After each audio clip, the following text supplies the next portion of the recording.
There we go. Okay. Good. Good, good, good. Hi, Sprout. How you doing? You doing good tonight? Hope you're doing good tonight. Right. Yes. RimWorld. I suck at this game, but I really enjoy it. I never get very far, but it's a lot of fun, so we're gonna have fun too. Okay? And hopefully I'm gonna try and keep everybody alive, but we're not gonna save scum. Like, if anything goes badly, we're not save scumming and going back. We are committing to whatever happens.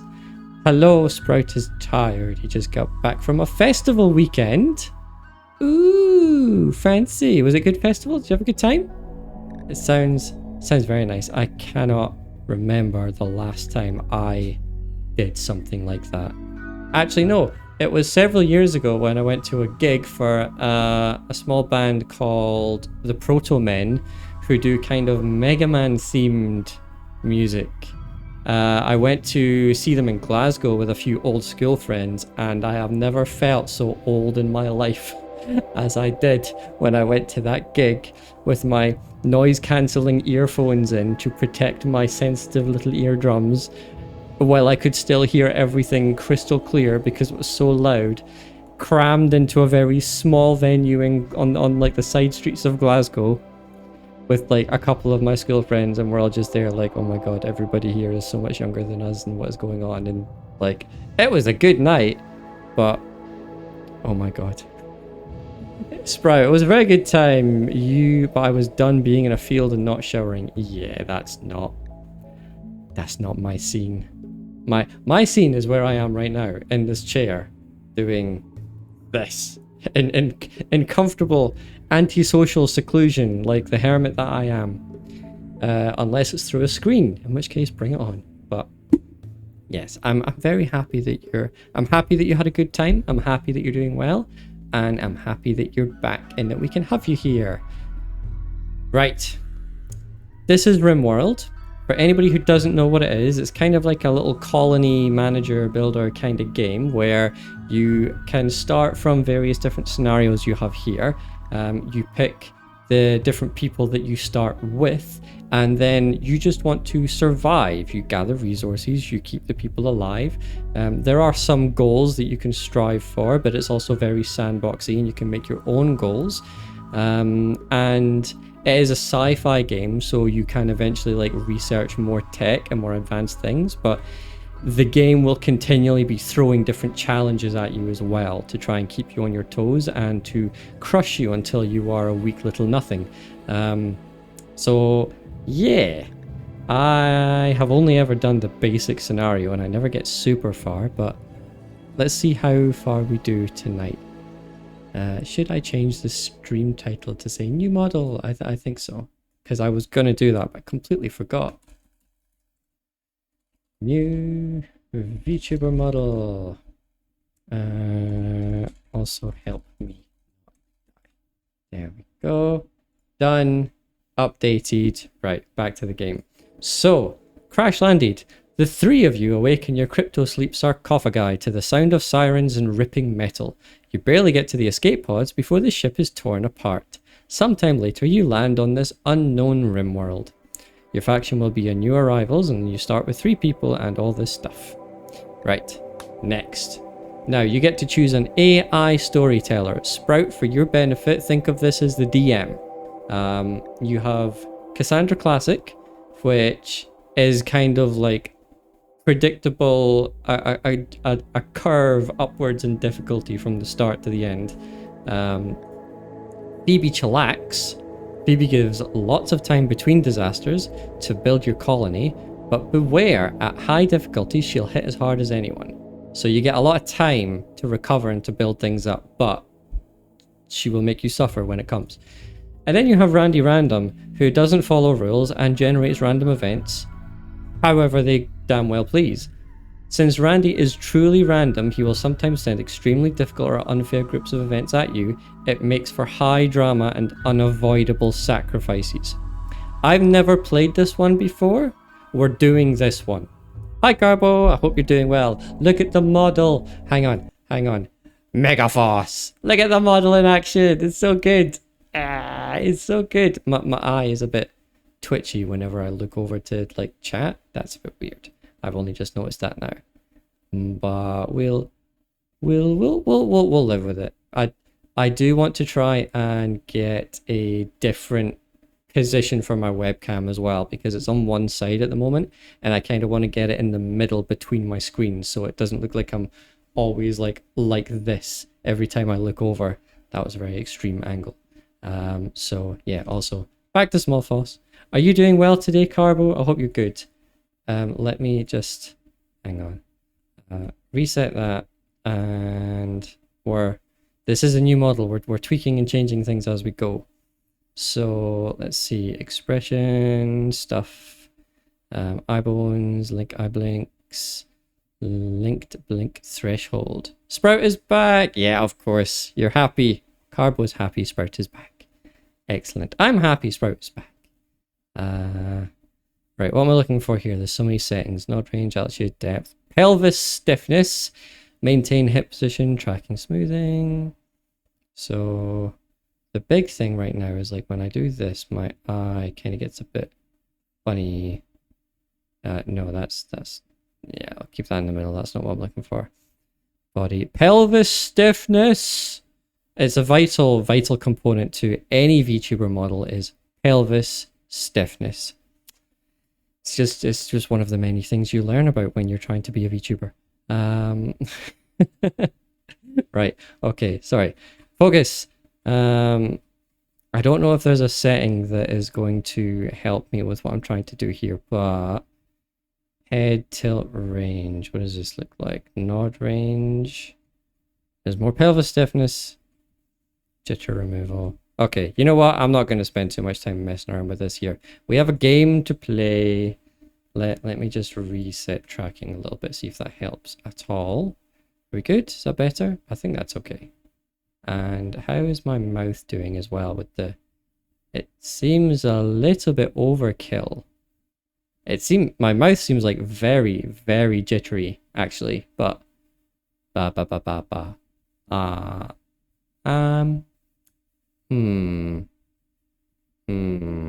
Things need tweaked. Right, we'll deal with that another time. It's fine. We want to play the game. Oh god, I have a context menu showing up on Windows. Right, it's all gone wrong. Okay, back to the game. Randy Random. Next, continue. Oh, I missed you saying thank you for using lingo that you understand. Oh, and we want to choose a level here. Recommended players who want to learn the game mechanics with no pressure. Build a community with taste of danger. Threats appear, but they're weakened. There's room to grow and thrive, but it's still an adventure story. Sure. Strive to survive on a rough, tough planet, and there will be triumph and tragedy. Let's do adventure story, because I'm still not very good at the game, so we'll try and make it relatively easy. Storyteller and playtime can be changed at any time. Reload anytime. Commitment mode. You can only save when quitting the game. Well, I said we're not going to save, Scum, so let's make it happen. Right. Seed. Give me a random word. Actually, no, we have pelvis stiffness. That will do for the seed. And coverage. There's so many settings and things that you can tweak to like change the world generation and the other things that happen. So I think we're just going to leave things as they are here. Generate. It's generating the world. And I have like all the expansions as well. But again, it's a game I don't play that much because of time. But it's a game that I have a lot of fun with when I do play. But I'm still not very good at it, so we'll see how this goes. Turrets explode when they take a lot of damage. Don't put them too close together, and don't put your people too close to them. Right, we have a world. So, what we're looking at here is the world that the game has just generated, the RimWorld, and is where we are going to play. We need to choose a hex, which is a single map segment. Look how small that is, and the entire world is just generated, of where our base will begin, our story will start. There are different things. That's a faction. Coin pig. That's hostile. Oh, this is large. This is very large. They are hostile. The Exodus Empire looks okay. They're hostile. They're hostile. They're hostile. Everybody's hot. They're neutral. I am immediately overwhelmed. Well, Carbo, it's a good thing that you can just sit back and enjoy the show. I am always overwhelmed when I play this game, but that's part of the fun with this thing. So, let's have a look, actually. You're neutral, you're neutral, you're neutral. This might be a relatively good spot to start. What do we think? What do we think? We could go... Who are you? I don't know. Don't know what to do. Temperate forest. That sounds nice. Because if you pick somewhere, like, these are all different biomes that change the living conditions of where you set the base up as well. So, like, up here somewhere, that's an arid shrubland. Average temperature, 14C to 32C. If we go down, like, where I was looking at, that's, like, 13 to 19. That's very stable, very safe. If we go, like, over here, that's just ocean. You can start a game just on ocean. Then you have up the North Pole. The average temperature is minus 54 to 1 degree Celsius. So it's the idea that there are already empires and trade routes and you are a new civilization. Kind of. This scenario that we've picked and started with is your people are on a ship and they crash land here and you are just trying to survive. And I believe the end goal for this scenario is that you rebuild or build a ship or do something that allows you to then get back off the planet. That's like the victory condition of this. But you can like set up you will be your own faction. You can build big things. You can do all kinds of stuff. But I've never really gotten that far in the game before, so we'll see. I like here. Temperate forest looks fairly comfortable.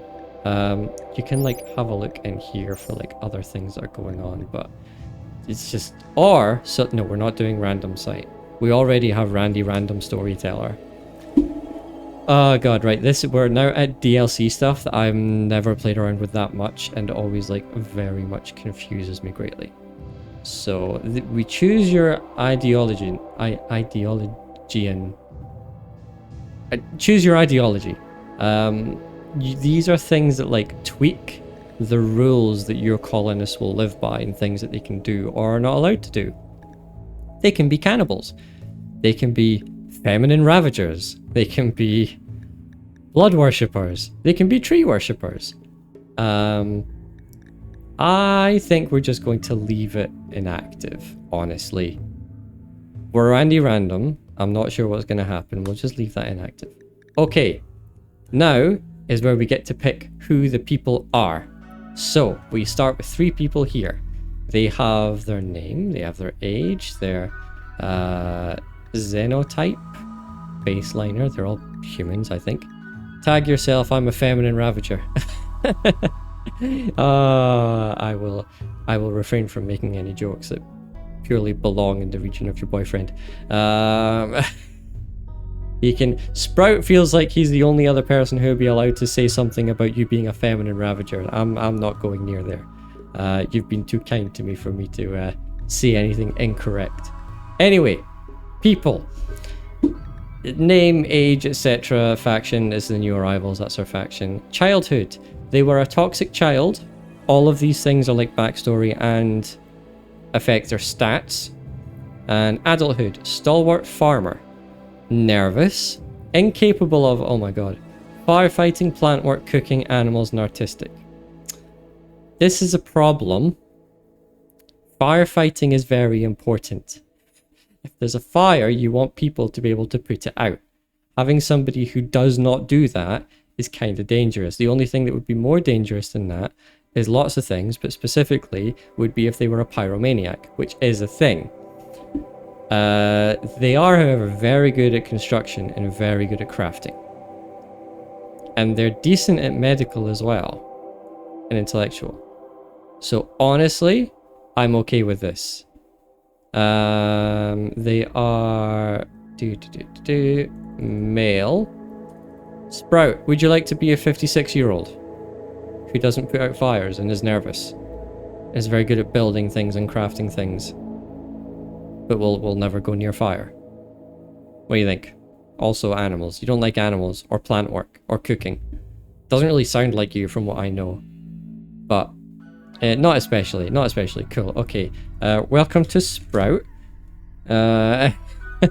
What's Bill like? Let's have a look at Bill first then. So we have Sabik, Bill, and Norris. 2 guys and a girl. Bill is a cave world tender. He's good at mining and plants, not good at shooting.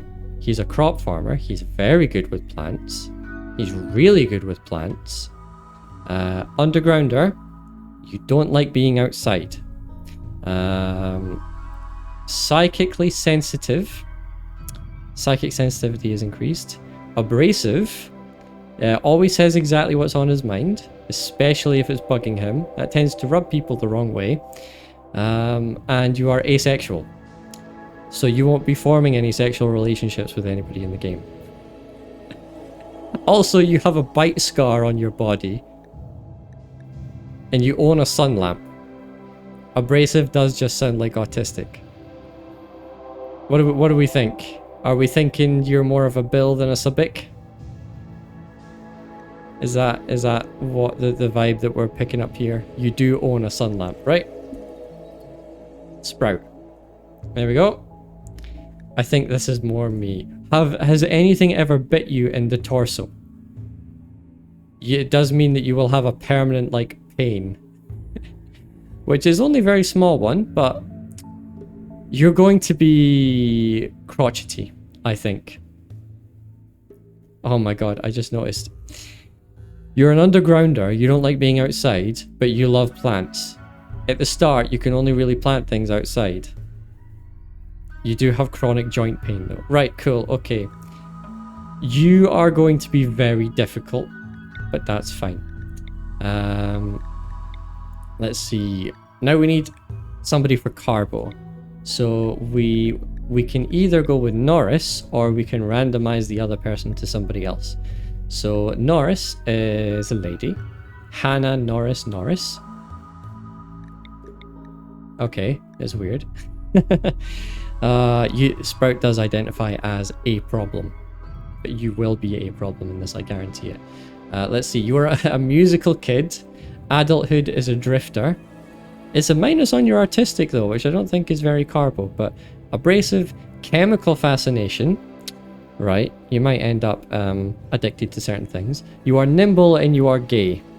So, and you don't have any particularly high stats on anything. What do we think? Carbo, is this you? Am I putting your name on this one? What do we think? We'll see. We'll see. What does Carbo think? Your possessions are a novel. Those are all your worldly possessions right now. You can make me whatever. Okay. I think it will be very funny if yeah. Okay, that's Carbo, that's Sprout. I do also want to include Jinxie even though she's not here. So we're just going to randomize. Who do we have here? Wreckage Explorer, Animal Farmer, Jealous and Kind. Very good at shooting, very good at animals. Right, okay. She has a carcinoma, a lump of cancerous tissue. Without treatment, the carcinoma will grow over time, causing worsening symptoms and eventually killing the patient. Right, okay, yeah, there's lung cancer in this game. Let's, random. Let's not do lung cancer. Okay, we have Basil Batter BB. An empath, a fearful chef. Teetotaler, night owl, masochist.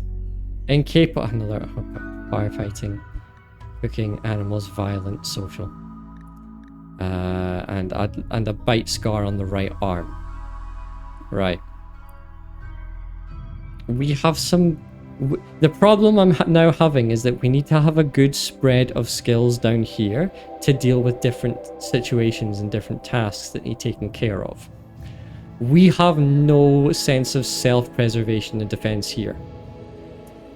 We're going to be growing everything, but we will not be defending ourselves, which is a big part of the game, honestly. So we're randomizing until we get something that looks a bit more even. Okay, what do we have here? I just saw this. Childhood, pampered. Adulthood, ninja assassin. Okay. Chemical interest and slothful. That's how you know it's inaccurate. I'm decent with the rifle. Are you? No, you're not decent with the... You're... Oh, are you saying you are decent with the rifle? And right, okay, I've got you. Yeah, very good point. Right. Jinxie is incapable of cooking and plant work. If she were here, I would ask her if that's accurate, but she's not, so we're just going to say it's accurate and carry on. Jinxie. Also, she's 52 years old. I don't think that's accurate either. I'm American, Carbo. We know you're American. That, by default, means you're good with guns. I understand. This says you're not, but really you are. Yes. Yes, we know. Right. So we have... Devastating for Jinxie. Devastating for Jinxie. This is... I'm just thinking because a small part of this game is the relationships that develop between the colonists. Sprout is asexual. Carbo is gay. Nobody in here is getting into bed with anybody else. Like... Yeah. Okay. Shall we hit start? I think we're done.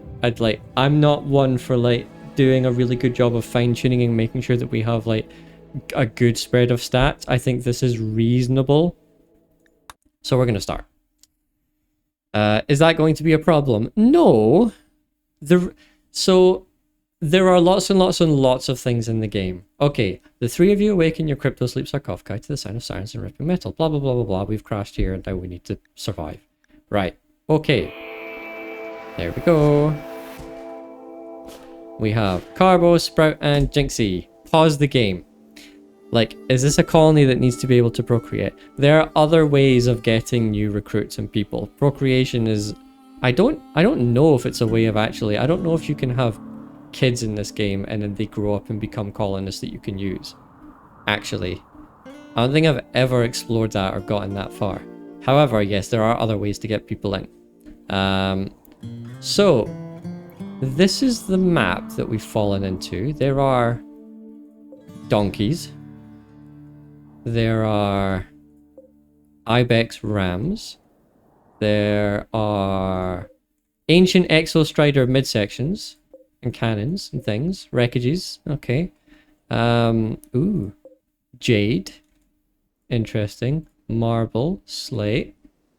Lots of different things here. We've got some water. Ancient ruined tank. Okay.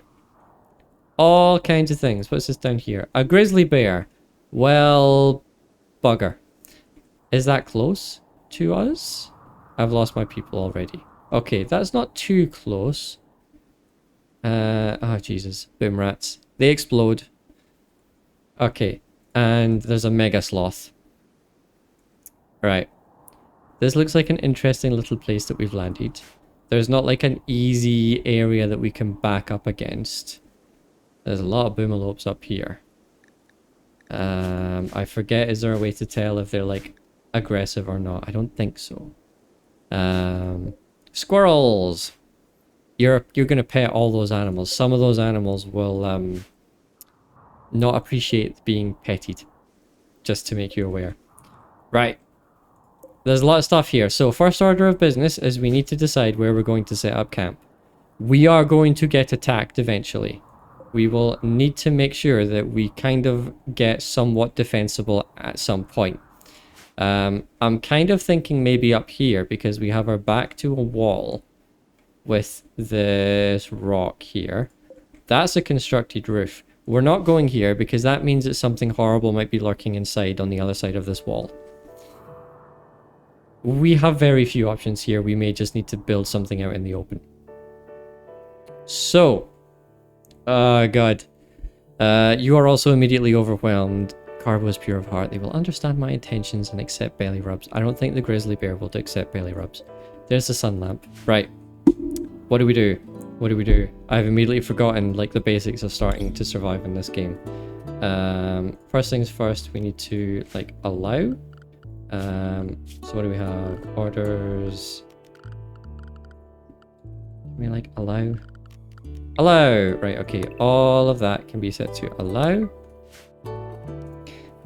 fine, because we want to be able to use this stuff. If it's set to not allow, then we won't be able to use it to build anything.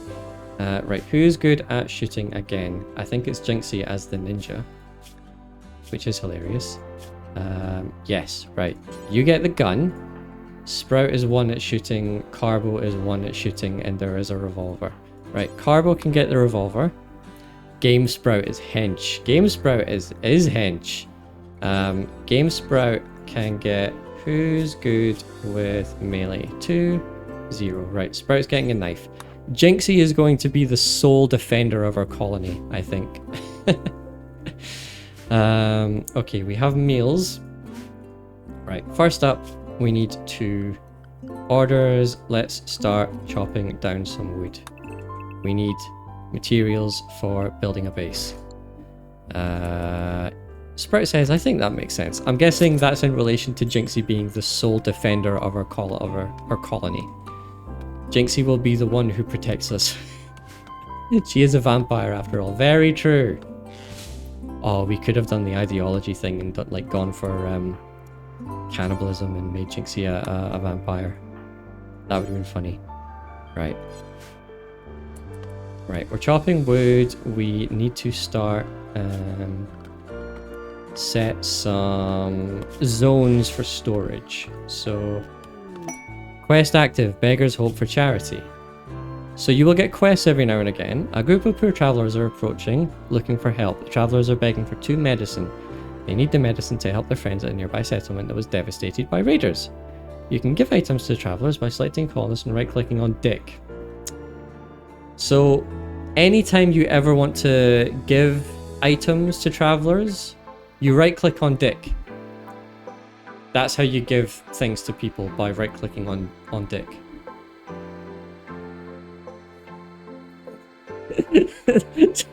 Sprout snort in the chat. Yep. Yep. Jump to Dick. Oh, there's Dick. There's Jess. Let's have a look at these people. Male, age 23, beggar. Male, age 70, beggar. It's a 70-year-old Dick. Yep, jump to Dick. Right. We can give these people medicine, if we so choose.